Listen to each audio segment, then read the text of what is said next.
Hello and welcome to Motorinc First. This time around, we're talking about a commuter motorcycle that's really got everybody's attention, definitely all of us here in the office. Yep. And this is the Freedom from Bajaj. The last time I rode a bike called the Freedom, it was an LML. And I have to say, it was a great bike. Not the 125, the 110. Didn't look very spectacular and all of that, but LML put their heart into that bike and it was a spectacular commuter. I'm happy to say, in summary, that the Bajaj Freedom promises to be that kind of good.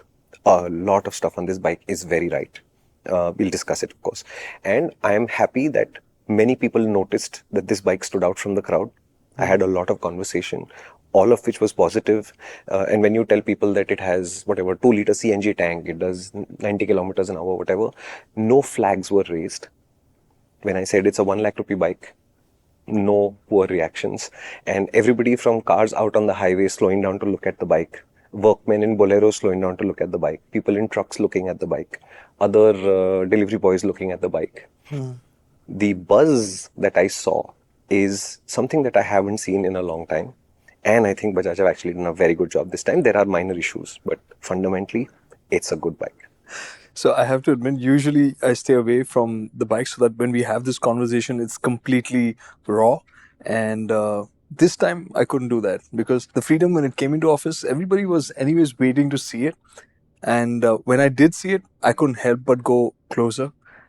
And the one thing I said to Shumi back then was, to me, this doesn't even seem like a Bajaj. Yeah. So I think Bajaj made a quality transition just before the first N250s and all came out. And since then, the product quality has been noticeably better than before. That helps the Freedom a lot. So are there finish issues on this bike? Yes. If you look at the frame, it's a silver colored frame. But the frame, wherever the welds are very, very ugly. They are very well hidden, so you won't obviously notice it. It's not in your eye, but there is a problem for finish there. Okay. But does it feel robust? Yeah. Yes. Does it feel well made? Yes. Do all the panels fit together neatly? Yes. So there are details that you can question, like the quilting on the seat. Yeah. Is it needed? I don't know. Correct. Would it have looked nicer without it? It looks a little insecty in that sense. And I'm not convinced that that level of detailing was required. This bike could have been a little bit simpler, but when it comes together, even the guys who shot it in the studio, they were also saying that it has a different stance. Yeah. It looks vaguely motardy. I think of it as the child of a GS and a Grom, which is an odd combination if you think about it, but there are clearly GS elements like the silver cladding at the end of the tank. Right. But the proportion of the tank reminds me strongly of the Grom. So there are some really nice details. It does stand out. It does look unique, and you can't really classify it as a traditional commuter like a Shine would be. Correct. Nor can you really classify it as something a heck of a lot more premium, like maybe a top of the line 160 or 200 would be. So it's a combination of a lot of design that is actually working, and in there are some quirky details. Like for example, the right switch cube. Right. There are no switches on this cube. It is just a cube, and it is only holding the throttle cam.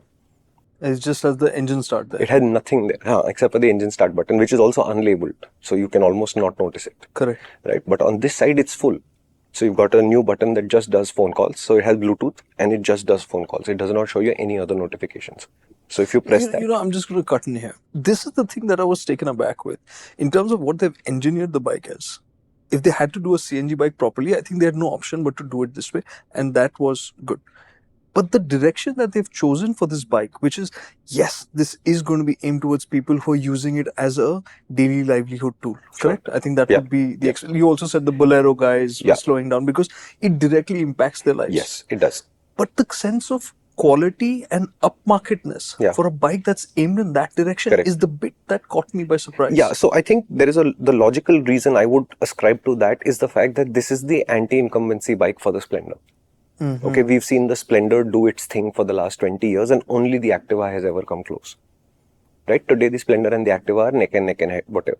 I think Bajaj has finally figured out a way to get around this problem because remember in the early 2000s, Bajaj went through a series of these commuters, none of which did nothing. And they were all aimed at doing this. They were all aimed at doing this. Today they have the Platina and the CT100, CT125, etc. There are 3-4 bikes in there. They might get updated. I'm not saying to CNG, but they might have running life updates happening. But I think the CNG gives them a dramatically different standpoint. Now, if I were Bajaj and say, can this standpoint look like the average commuter today? I think you reduce the impact of this bike. And in theory, if this bike, which is officially called the NG04 according to the label on the bike, if this Freedom becomes sticky, then you can always make a commuter version of this. What does NG04 stand for? NG is their internal code for CNG. I think it stands for Nitin Kartikeya. And 04 tells you that this may not be the only CNG that they were working on, so more CNGs will come. If I were to take a guess, 100cc CNG and a maximum 160cc CNG is what I would do. I would not go beyond this or below this. So to me, this is the first of the Bajaj CNGs. And I think you can easily think of a NG3 being the same bike, but now made to look even more traditionally commutery later after this bike has set the agenda and the tone.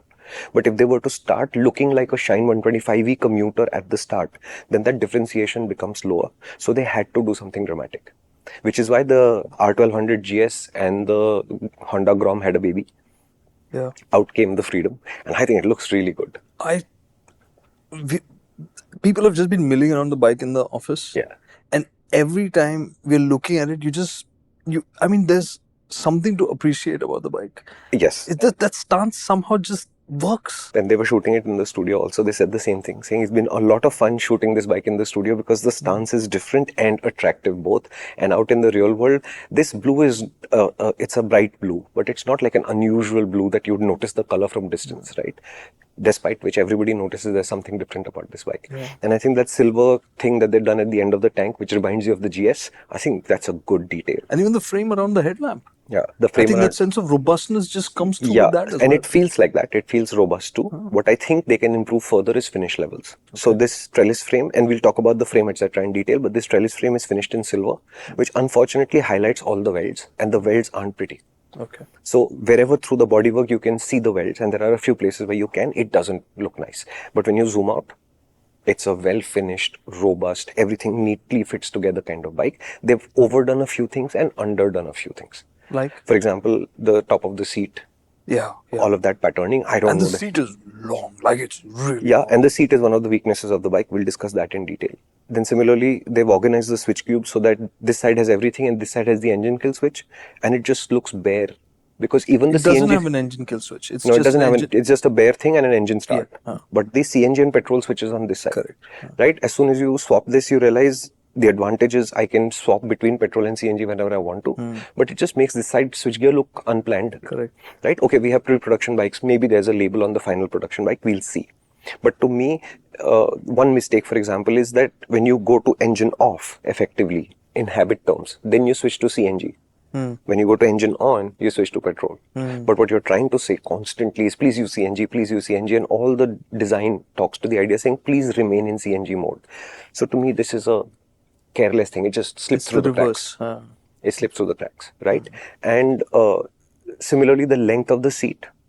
We'll discuss it in detail. This seat is going to be a thing that we'll keep coming back to because there are issues in this seat. But fundamentally, when you ride this bike, you don't notice most of these things because it just does its job honestly and well.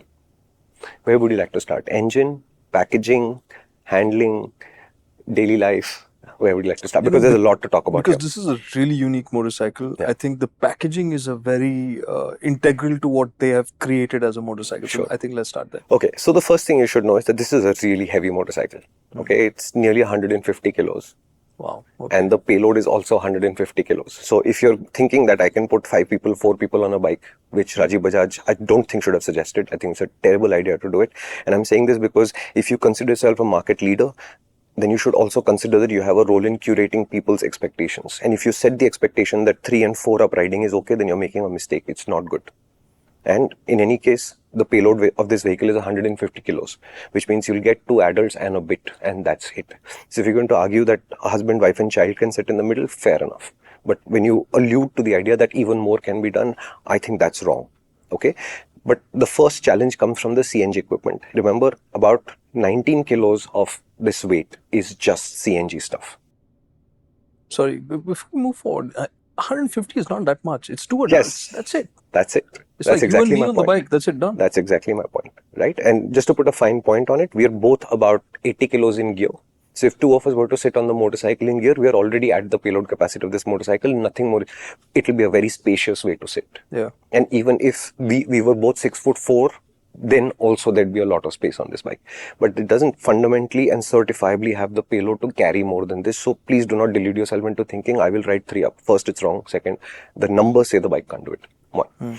Second, the CNG tank is a 2 kilo tank, which doesn't sound like a lot because 2 kilos of petrol is not much. But a 2 kilo CNG tank is this big. Right. So most of the middle of the motorcycle that is hidden behind the bodywork is actually the white CNG tank. And you could easily say that the bike is built around the tank because it was the largest volume that they had to resolve. Right?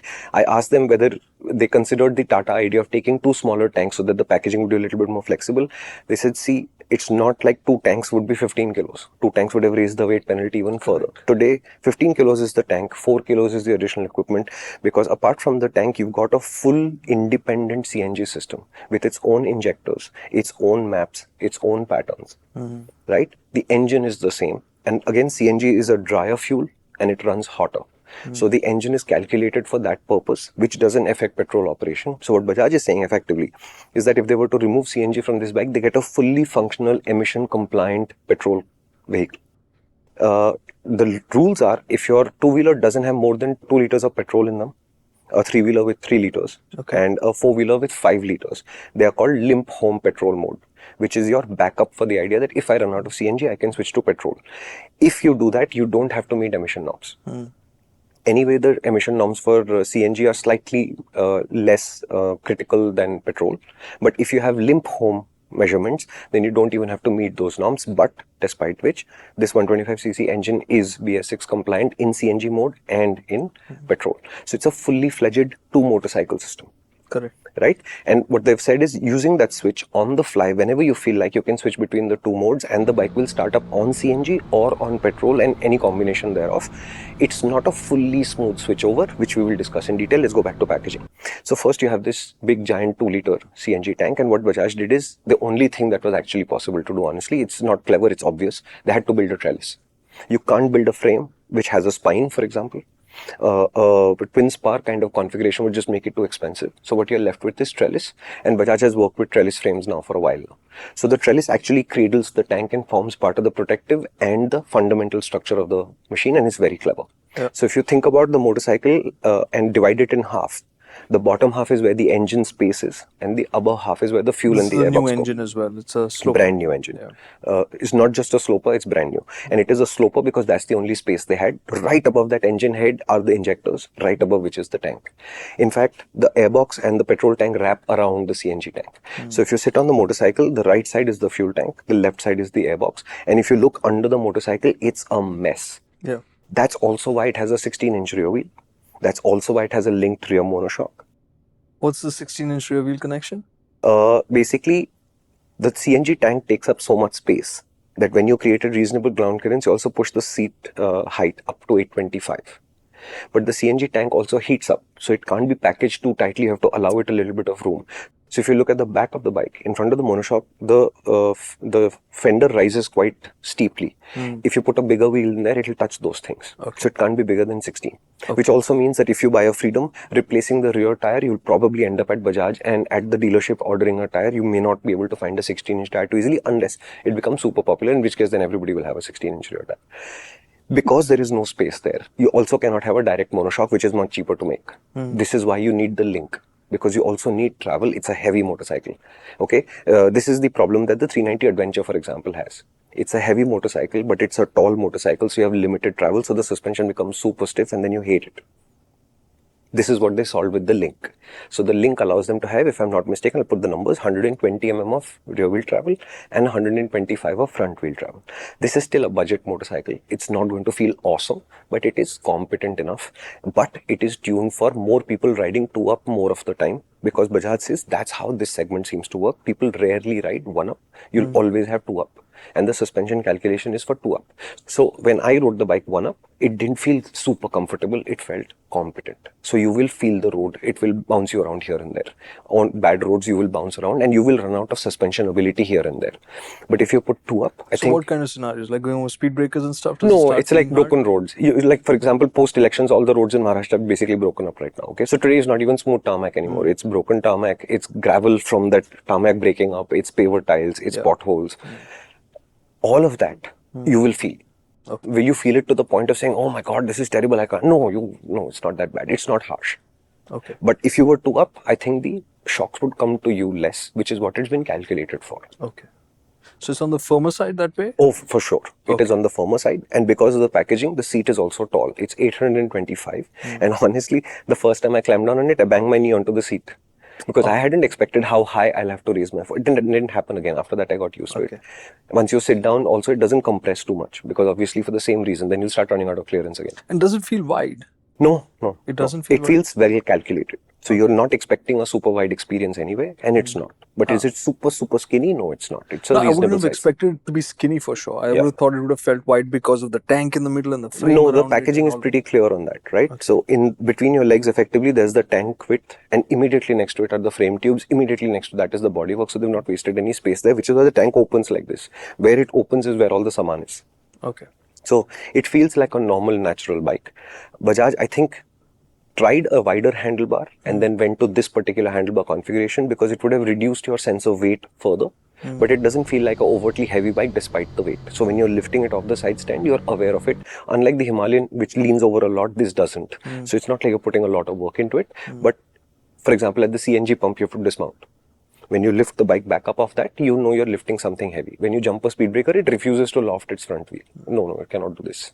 So you are aware of the weight, but it's not constantly in your face bugging you. So in that sense, the packaging is clever. But if you think that Bajaj is doing you a favor by giving you linked monoshock, for example, no, it's the only way that they could have done it. They had to do it. They had no choice. Okay. So it's a trellis frame through and through, obviously because of the space, and the cylinder, just so that you understand, goes practically from under what is the front, what is the tank, all the way under the rider. And mostly under the pillion also. And yeah, it goes a fair way back as well, which is why you'll see a little bit of the cladding there underneath the seat too. Correct. So it's a big cylinder.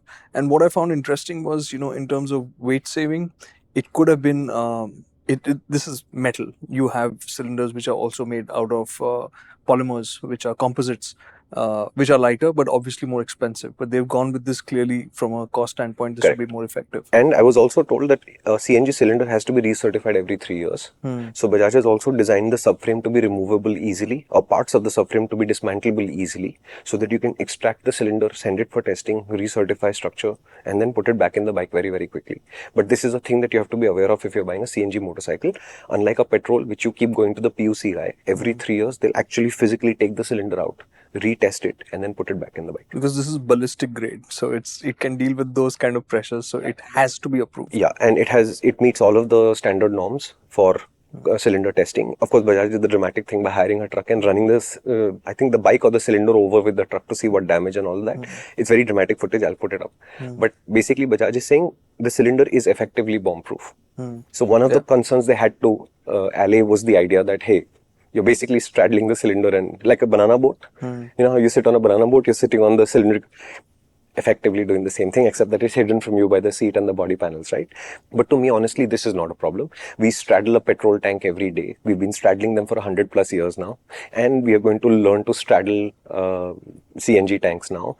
And then next we'll learn how to straddle batteries. So it's always the same thing. The energy is dense. It has to be contained. It has to be kept near the CG, the center of gravity.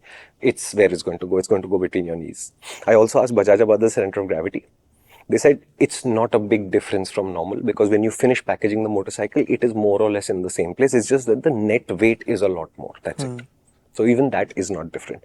So in terms of packaging, this is the full picture of the bike. I've got to tell you, like one of my first work I did when I started working in this line was at Car Indian Bike India. It was a story about, well, a two-wheeler which ran on compressed gas. Now I can't remember whether it was CNG or LPG, but it's the same company that's making the kits for Bajaj, which is Vanaz. It's a Pune-based company, and I'm just pointing this out that the idea has been around for that long. This was 2005. Back then, it was a kit that was mounted on a rack at the back of a Kinetic, and it was being tested, and they even tested it for crash tests back then. Basically, they dropped it into a quarry, ass down, so that the tank which is sitting at the back takes the impact. So I went through a lot of the mechanisms back then. So it has everything like you would in a car, which is a pressure release valve, regulator. And you can see all those things on the bike, which is really cool. It's a full-fledged system. And the worry that people may have. And this question came up. Somebody asked me, is it safe? And I was like, that's the one thing I didn't even worry about at any point. Yeah. And Bajaj has been saying this, and this part I would give them credit for. They have been making CNG vehicles for a really long time because they make the auto rickshaws. Yeah. So it's not like Bajaj is learning how to make CNG for the first time. They've done this for a while in a different format. But the fundamental challenges of, for example, an explosion is the same thing. They have a slightly larger tank. This has a slightly smaller tank that has 3 liters of petrol. This has 2 liters of petrol. You have to manage those systems. The latitude in a three-wheeler may be a little bit more or less in terms of cost. On a two-wheeler, but the fundamentals remain in the same place. So Bajaj is not actually doing rocket science. They're playing to their own strengths. And in this, let me just point out that any kind of failure, if you're imagining a failure for the tank and you're worried because it's under you, keep in mind you're going to need a puncture kind of failure, which is going to require an insane amount of precision for it to get through. In your typical scenarios, when you're thinking about accidents, it's going to be blunt force. So if you do have an impact, chances are the bike's going to be pushed. You're going to be pushed away from the motorcycle. So whatever happens, you'll be further away from it. Correct. So it's really not something that even came to mind when No, I was thinking about I've this been bike. riding it. I've been riding a non-ABS motorcycle after a really long time. Oh, right. This is non-ABS. Yeah. And I've not been worried about this aspect of it. I was more worried about, I don't think these tires have as much grip as the last thing I rode or the next thing I'll ride were my primary concerns. Not the fact that, something's going to happen to the tank, or if somebody hits me, the bike will explode into something that will become viral on Instagram. No, I didn't. Okay, before we get to I know we jumped to the suspension and all, but since we've talking about this, what kind of efficiency are we talking about here and cost savings? Okay, so let's start at the engine and we'll come back to efficiency. Okay, cost savings I don't know because I haven't done the math. You guys do the math if you like. Okay. So now this engine is brand new. 125cc. It's a newly square engine, so they neither have gone to long stroke nor have they gone to. So they say we wanted a balance. They have tried to make sure that the CNG performance and the petrol's performance are as similar to each other as possible. So this bike makes about 9.5 bhp and 9.5 Newton meters of torque roughly. Bajaj is saying the peak torque and the peak horsepower are exactly the same for petrol and CNG. But Bajaj did not share the curves of the performance. So I think it's fair to say that this engine was designed CNG first. CNG was an integral part of the design of this engine for sure. Because usually a petrol engine would have more performance. And so does this. It does. That's what I'm coming to. So they're saying the numbers are the same. My feeling is that it can't be.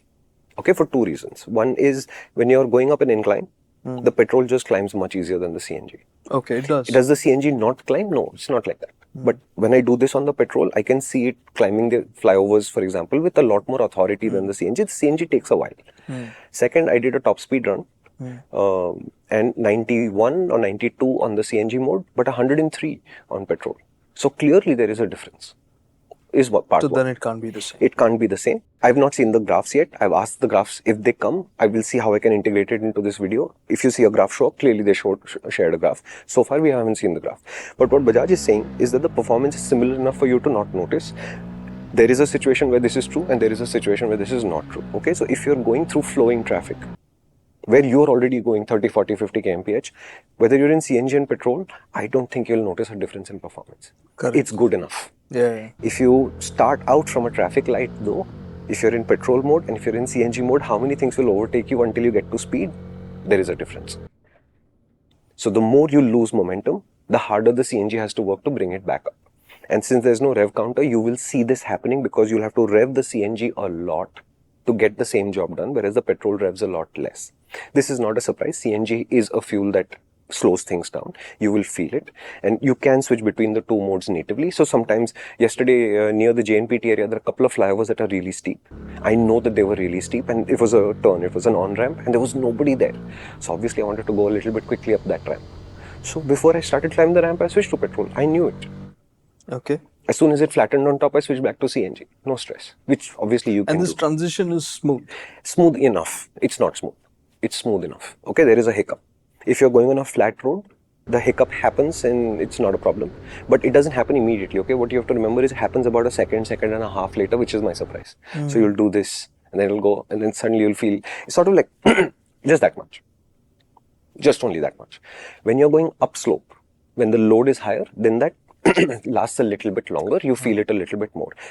It's not unsmooth, it is not jerky, it doesn't feel like it's going to die. None of these issues happen. The only running issue I have had on the bike is yesterday when I refilled CNG, when I restarted the bike, it refused a couple of times. When it finally restarted in CNG mode, it had the engine check light on. Okay. When we rebooted the motorcycle, check light went away. So there was some momentary failure somewhere. And Bajaj said they have solved cold start problems for the CNG. They are sure of it. In the test bike fleet that they rolled out to journalists, there were a couple of bikes that had a little bit of trouble starting here and there. But they are promising that in the production bikes, this will not be a challenge.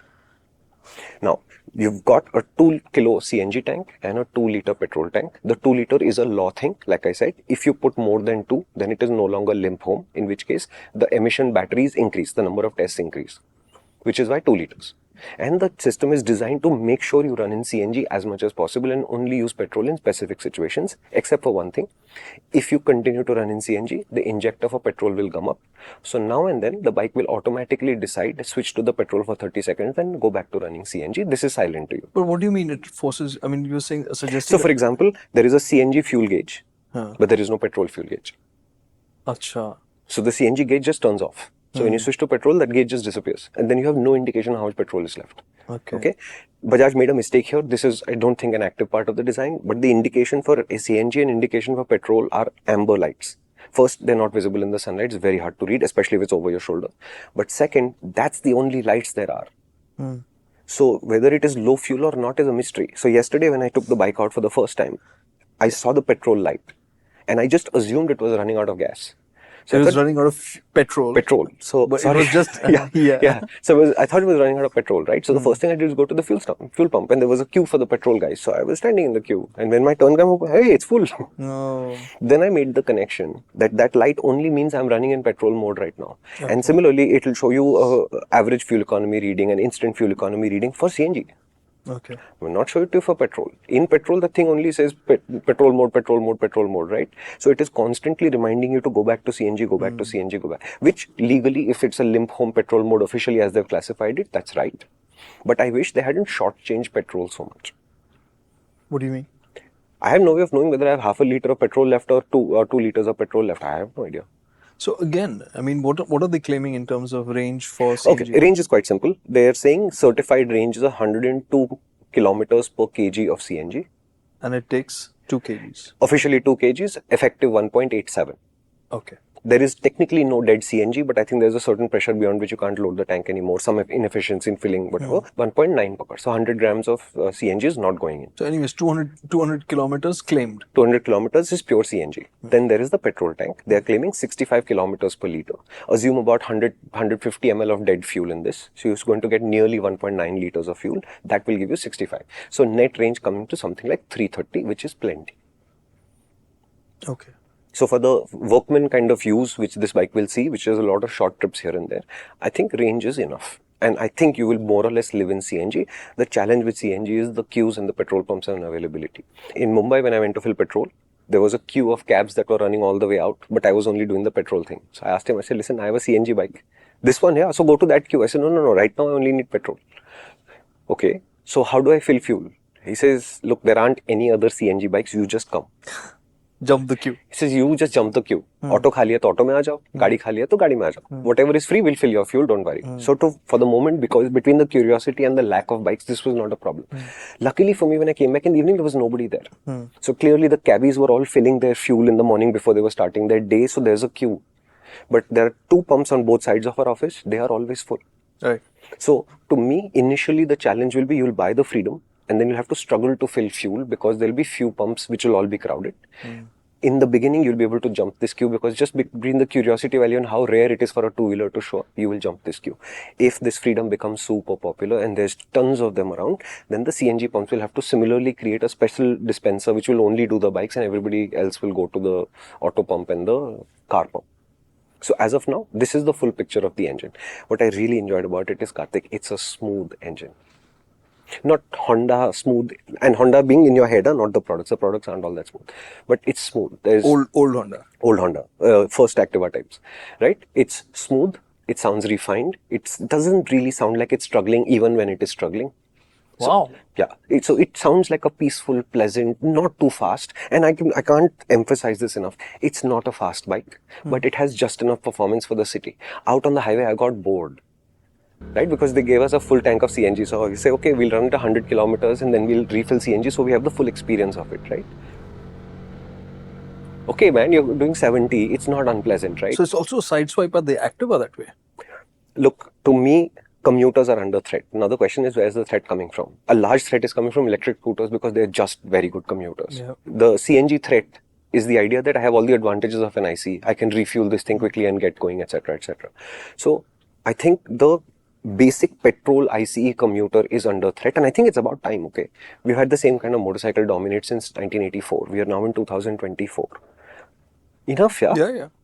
I think innovation, this is great innovation. So I think Bajaj has always said we want to do product differentiation. So far, I don't think I've given them enough credit for it because I haven't seen enough product differentiation.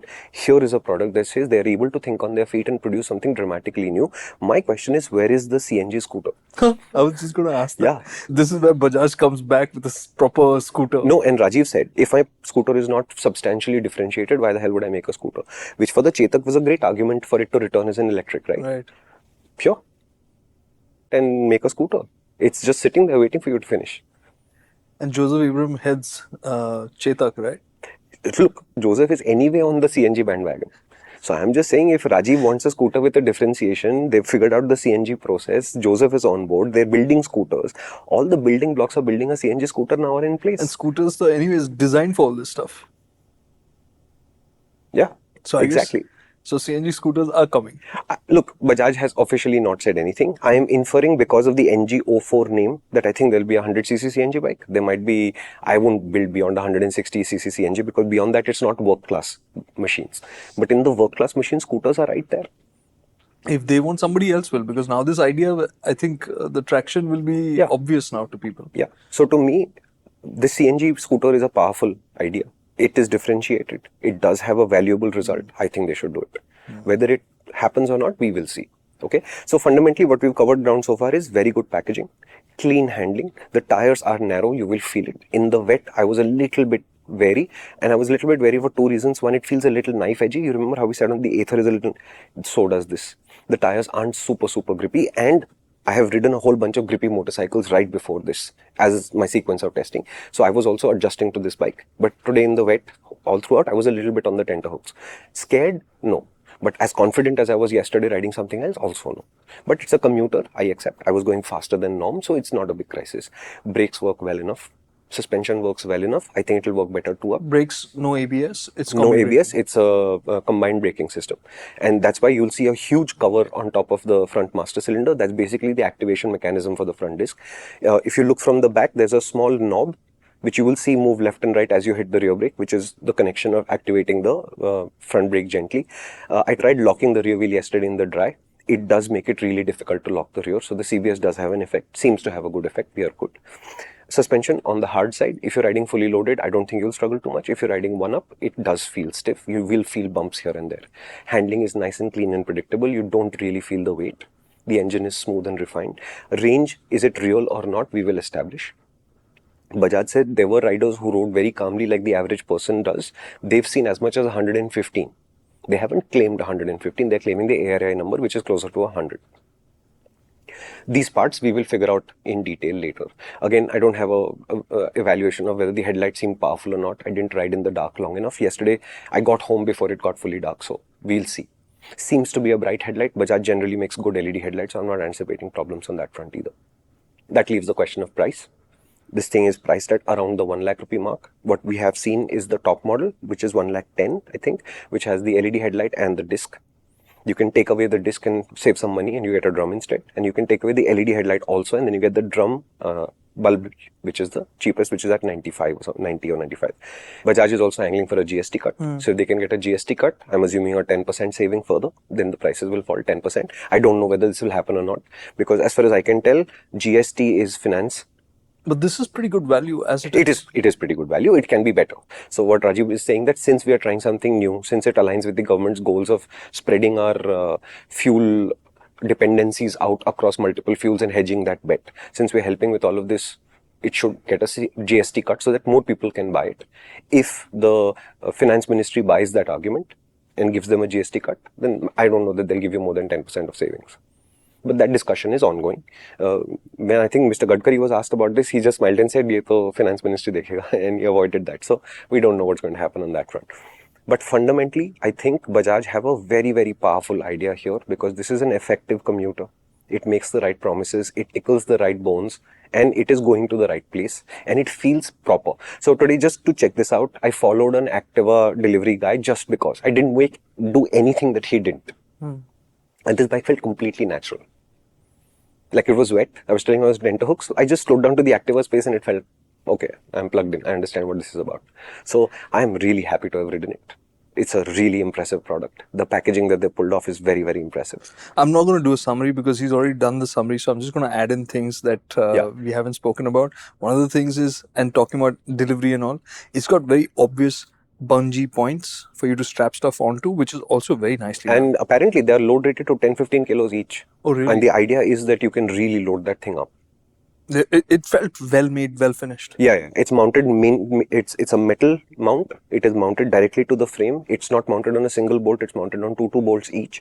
They've made sure. And I don't think they've officially claimed a rating. But as I understand it, 10-15 kilos is the load rating.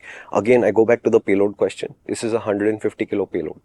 So I'm sure Bajaj might have built some safety margin into this, but please don't try and overload this bike just because it looks like it should be able to. Any bike. Because remember, I think, forget about the performance. The thing that you need to remember about those instances is what you want is to be able to stop effectively. And when you overload a bike, the one thing that will not respond as well are your brakes because it's just too much force. Correct. The only thing I forgot to mention in this whole thing is the seat.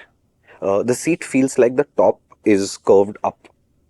That hurts. It creates a pressure point. It hurts. Okay, so yesterday I rode a 70-80 kilometer stretch, 84 kilometer stretch continuously. And within the first 30-35 kilometers, that seat was hurting. And the feeling that I have is that the seat was like this, and therefore it was hurting. If the seat was just as firm, but flat, I think the pain would stop. So I think there is an opportunity for Bajaj to just reevaluate. It could just be the quilting. It might just be the shape of the foam on top, the contouring of the foam. One of those two things is definitely going to cause a pain. Okay, the length of the seat was useful in the sense of I do carry a large bag and it was nowhere close to my body. I had lots of space on the bike to move around, etc. Good. So when I needed to shift around to distribute the weight and take the pain away, I had options. But does this bike really need such a long seat? No. Does it need a better seat? Yes. Okay. As an onlooker, here's the strange thing for me. We've spoken about a whole bunch of Bajajes over the last few months. As Shumi said, there was 1 month which was just Pulsars. Yeah. And the last one that we did was the flagship Pulsar. Yeah. The 400Z. Yeah. Strangely enough, I'm looking at this, the Freedom, which is a commuter. And I'm looking at it with more respect and with more admiration for what they've achieved with this. And to me, in terms of what a brand stands for, I see more attributes here. Yeah. Which makes you look at a Bajaj and say, hey, they do cool stuff. Okay, so can I give you a piece of information here, okay? I believe the CNG project has now a 3.5-year-old project where they've been working on this thing. And that's about how much time it takes to build a good motorcycle. It's about 3 years. If you remember when the N250, F250 came out at that press conference, Rajiv Bajaj did make a public statement saying, this is the largest Pulsar we're going to ever make. But 2 years later, you had the NS400Z in production. So I think the issue of why the NS400Z looked more raw, less finished, less impressive, more hiccupy, is simply the fact that Bajaj ran through that project. But Bajaj had the time to work CNG out thoroughly. With time, I think the 400Z will again settle down into a much nicer pattern. I'm going to say maybe 6 months from now, maybe 8 months from now. But the CNG has had the full life cycle that a bike would normally go through. Therefore, it is a far more mature appearing product. And therefore, it has fewer flaws that we need to discuss. No, whatever the reasons are, the point is, this is what you would expect to feel looking at a flagship. Correct. And this is what it's communicating, which is not in price-wise or, let's say, performance-wise, the flagship. And the other thing also that I felt was, I know I felt drawn to the motorcycle because of its stance, but also the details, like the instrument cluster. this is a cooler instrument cluster Absolutely. than any of the other pulsars that Absolutely. I we still saw. have an issue with how bright the telltale lights are. Okay. They're not always visible in sunlight, but See, yes. I'm sorry, I'm No, but it is, you're right, it is a cool cluster. It does look good and it is very simple and it does the job. I'm just saying from an onlooker standpoint, Yeah. right? Because I've not ridden the bike. No, it's cool. It's cool. There's no two ways about it. There are some things that will irk you a little bit. Like, for example, when you open the huge fuel filler cap to reveal the petrol cap on this side and this side, there's a sticker that says fill fuel slowly. You're like, really? I mean, I'm going to have to talk to a petrol pump attendant every single time to remind him, say, hey, bro, ye CNG hai, ye petrol hai, dheere bharna. That's one. Second, they've got a very nice sliding lock. So when you close it, it automatically locks into place. But the cap itself doesn't feel as well made as the rest of the bike because it's a slightly cheaper material. So when it falls down, that tap sound that it makes is not a sound of a quality machine. It's the sound of something that's doing a job. Is there a fundamental defect there? No. But is there an opportunity to improve the experience a little bit? I think it's possible. But at least they didn't use the sliding lock where you have to put it down and then close it. You close it and it's done. It's nice. I mean, I'm genuinely happy. I'm to very hear happy. About, I'm very happy to have ridden this bike. It's not my kind of bike at all. I have not given up on these many overtakes in years together because I'd be like, I'll overtake that thing. And then I was like, yeah, no, not today. All that guy has to do is pick up the speed by 2 kmph and I'm done. I cannot overtake that thing. But I'm an aggressive rider. I like riding quickly. And in that mind state, this is the wrong bike to be riding. So we are okay. But every time I calmed down and rode it, I was passing through traffic easily, naturally. There's no sense of strain, there is no sense of hassle. The CNG bars disappearing is at a progressive rate that I can feel like, yes, I am confident about this. No unexpected surprises, filling the tank, switching to petrol, switching back. All of these systems just work. I'm very happy. I'm not going to do a full summary, right? I don't think so. I don't think that's needed. But I think the takeaway I would like to leave you with is that this is meant to be a workman's kind of motorcycle. Yeah. Which is packed with a lot of intelligence in terms of the design decisions that Bajaj has made. But the real surprise is that it's actually punching above that in terms of its appeal and in terms of the way it feels. And that is beautiful. Yeah. Why should a workman's motorcycle just feel drab and boring? And which is why looking forward to more of these kind of Bajajes. Absolutely, spot on. And I'm very happy that the fueling for both the CNG system and the petrol system is very clean. The gearbox, there is a little bit room to improve. I got a few empty shifts here and there. Okay. Brand new bike. Maybe it'll become a little bit smoother with age, but I did get a few empty shifts. So there are very, very minor niggles, which for a product that has this much new idea going on, completely new packaging, a completely new CNG system, etc., etc., I think they've really gotten off to a good start. So really kicked about this bike, and I'm telling you, it is so impressive. There's somebody in this office who walked around the bike more than everybody else. Then I asked him, said, are you thinking of buying one? He said, yes, I am. So for all you know, we might be one of the guys placing one order for one of our boys to have a Freedom in the office. So very impressive start. We are waiting for the final test bike to come. Hopefully that will be a production unit and then we'll really put it through its paces. But first off, man, that was impressive. It's been a while that we did this with a Bajaj. Yeah. Outright impressive. No two ways about it. And it's not the flagship. No, it's not. No, it's not. It's not. All right. So if you guys have any more questions, do let us know in the comments and we'll get back to you. There's a lot of details that we still could talk more about on this motorcycle, which we haven't. If you do have any details that you'd like us to talk about, let us know in the comments. We'll get back to you there. And as for where all you can get this, we are available on Apple, Spotify, YouTube Music, and Amazon. And one more place which we are not ready to fully tell you yet, you will see soon. But if there's anything else, do let us know in the comments. Thank you so much for watching. That was a good bike.